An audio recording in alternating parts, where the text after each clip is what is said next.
Tonight, since the polls are not closed yet, we don't want any forecasts here, but what are the keys to Republican victories for people like Fox and Bob Dole in Pennsylvania? It may end up being a difficult night to be a Republican, Larry. I've already seen, as you have seen, that Florida's been projected for President Clinton. That's a distressing sign for the Dole campaign. I believe before the night is over, the margin will be smaller than that which the polls have shown preceding Election Day, but it would appear to be a Clinton victory and perhaps a large victory as the Electoral College goes.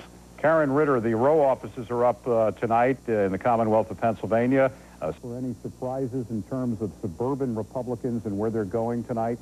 Larry, Pennsylvania has a long tradition of ticket splitting. The fact that Bill Clinton will run well in the Commonwealth tonight is not necessarily a bad sign for the row offices that are up for grabs. For example, it's not necessarily a bad sign for John Fox in that hotly contested Montgomery County race. I predict that John Fox will end up surviving tonight, but by a small margin. Okay, Karen Ritter, Mike Smerconish, from the Republican viewpoint, does Lynn Abraham stand a good chance of becoming the mayor of Philadelphia someday? Please throw it back to Lynn. Ask her the real question. Will she run as a Republican? Because we'd be fortunate to have her, and she'd be a dynamic candidate for either party. Would you run as a Republican? You ran as a Republican for district attorney. Well, I didn't.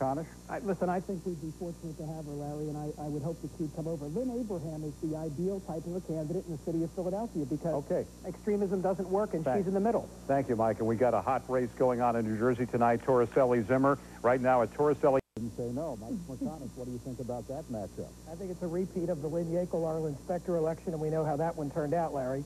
Do you think that would be a tough contest? It's always difficult for Arlen Specter because of his voting record and the makeup of the state of Pennsylvania. There's still a significant Democratic edge, but Specter's a fighter. He'll win that election. Whatever happens, Senator Schwartz, it's obvious that Joe Hoppel is making a... What do you think about those numbers, Michael, in Montgomery County? Well, I think you hit the nail on the head, Larry. It's far too early to call that race. I think it'll go down to the wire. And it's quite an anomaly because I'm sure that Bill Clinton is running very well in Montgomery County, where the Republicans have a strong edge. The fact that it's competitive tells us that Montgomery County politics have really changed since Larry Coughlin was the congressman there for many, many years. Karen Ritter is